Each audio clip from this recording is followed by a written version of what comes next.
কেউ ভাবেনি কাদের কথা, হাওড় অঞ্চলের মানুষের কথা। নেত্রকোনার কিছু অঞ্চল পুনর্বাসনের সময়টা এটা কিন্তু ওরা পাচ্ছে না মোটেও। বলা হয়ে থাকে এইচএসসি 2024 ব্যাচ সবচেয়ে দুর্যোগপূর্ণ ব্যাচ। আমরা কিভাবে আসলে আশা করতে পারি যে মাত্র 8 দিনের মধ্যে বন্যার পানি নেমে যাবে? এইচএসসি পরীক্ষার একটা রেজাল্ট প্রত্যেকটা বিশ্ববিদ্যালয়ে একটা প্রভাব ফেলে। এইচএসসি জীবনের এমন একটি পর্যায় যেটাকে অনেকেই বলে জীবন গড়ার সূত্রপাত, অর্থাৎ আপনি সারা জীবন কি করবেন, ডাক্তার, ইঞ্জিনিয়ার, ব্যারিস্টার কিংবা অন্য কি হবেন, তা নির্ভর করে জীবনের ঠিক এই মুহূর্তে অর্থাৎ এইচএসসি পরীক্ষার উপরে।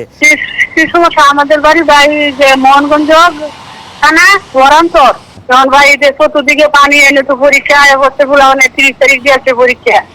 পানির উঠে আমরা বাস আমরা পরীক্ষা দেওয়াই আমরা মুহের কথা শুনবার মতো কেউ নেই। আমরা গ্রামের মানুষ, আমরা গৃহস্থ মানুষ, নাই হয়েছে কোনো মতো কষ্ট করে বাচ্চারা এই পর্যন্ত উঠাইছিলাম। তো যে সময়টা তাই পার হয়েছি যে একটা চাকরি বাকরি করে খাইবো, এই সময় এই নাই বালা রেজাল্ট তো করতেই পারতো না এই সময় পরীক্ষা নিলে। আচ্ছা, আপনার বাড়ি আর যেখানে পরীক্ষা এটার দূরত্ব কতটুকু? পরীক্ষা তো দিব ময়মনসিংহ বোর্ডে, প্রায় 10 কিলো 15 কিলোর মতো। আচ্ছা, পুরো জায়গা কি ওখানে এখনো পানি আছে? আমাদের গ্রামের আশেপাশে পানি, পানি ভাঙ্গিয়া নৌকায় যায় রাস্তা তুলা লাগে। আমার নাম মির্জা সিয়াম। আপনি তো পরীক্ষার্থী এবারের, না? জি জি, আমি এবারে পরীক্ষার্থী। আচ্ছা, আপনার প্রিপারেশন কেমন? স্যার আমরা তো ধরেন কয়েকদিন যাবত 10-15 দিন যাবত পানি নিচ্ছিলাম, তো আমার প্রিপারেশন মোটামুটি সবগুলো ক্লিয়ার আছে। কিন্তু বিষয়টা হচ্ছে যে এখন কয়েকদিন যাবত পড়াশোনার গ্যাপ, তারপরে আবার আমার কিছু নোট পাতে ছিল পানিতে ডুবে গেছে, এখন আবার এগুলো সংগ্রহ করতে হইতেছে। তো একটা এসএনের মধ্যে আছি আর কি। আমাদের ধরেন একটু সময় সমস্যা না, আমাদের ধরেন আরো 10-15 দিন কি এরকম টাইম আর একটু এক্সট্রা পাইলে হয়তো সুবিধা হইতো, কারণ এগুলোর সাথে খাপ খাওয়াই নিতে আমাদের একটু দেরি হয়ে যেতেছে। দর্শক মণ্ডলী, আমি কথা বলছিলাম একজন মায়ের সাথে যে কিনা বন্যা কবলিত অবস্থায় আছেন এবং যার সন্তান এবার এইচএসসি পরীক্ষা দিবে। তিনি অত্যন্ত আতঙ্কতার মধ্যে আমাদেরকে জানাচ্ছিলেন যে কিভাবে তার সন্তান এই মুহূর্তে পরীক্ষায় অংশগ্রহণ করবে। বলা হয়ে থাকে এইচএসসি 2024 ব্যাচ সবচেয়ে দুর্যোগপূর্ণ ব্যাচ, অর্থাৎ তারা একের পর এক বন্যা, খরা, জাতীয় নির্বাচনের মধ্যে পতিত হয়ে আসছে। ঠিক এই অবস্থায় তারা ঠিকমতো পরীক্ষায় অংশগ্রহণ করতে পারবে কিনা এটি দেখা দিয়েছে মারাত্মক অনিশ্চয়তা।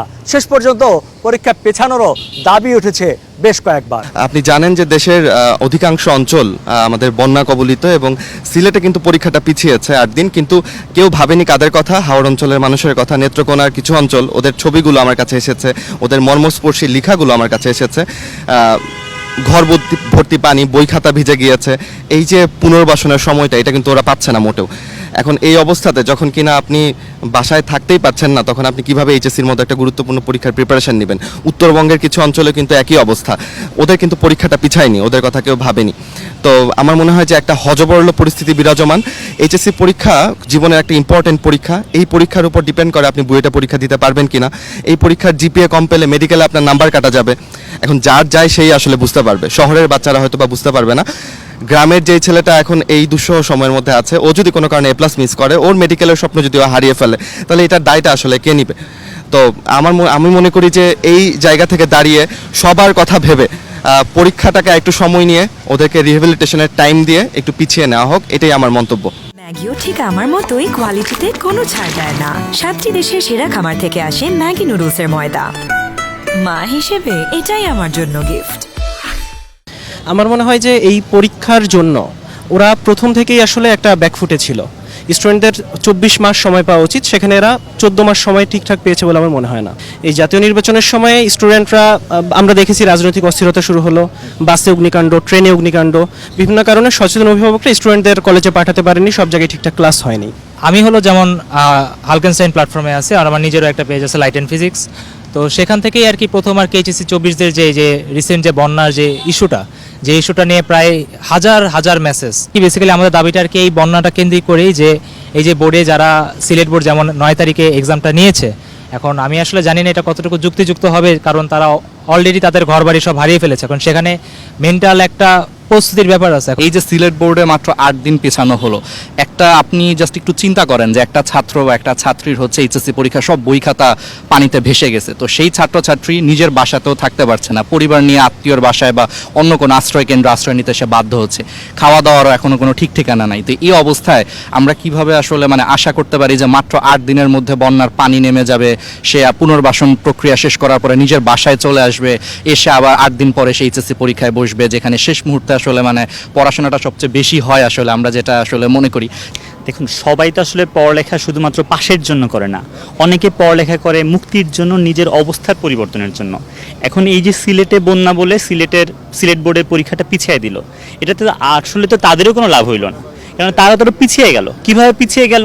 তারা যে 8-10 দিন পরে পরীক্ষা দিবে, তাদের হচ্ছে যে পরীক্ষাটা শেষও দেখা যাবে যে নতুন স্কেডিউল করতে করতে তাদের দেখা যাচ্ছে 10-15 দিন পরে তাদের হচ্ছে এই যে এইচএসসি পরীক্ষাটা শেষ হবে।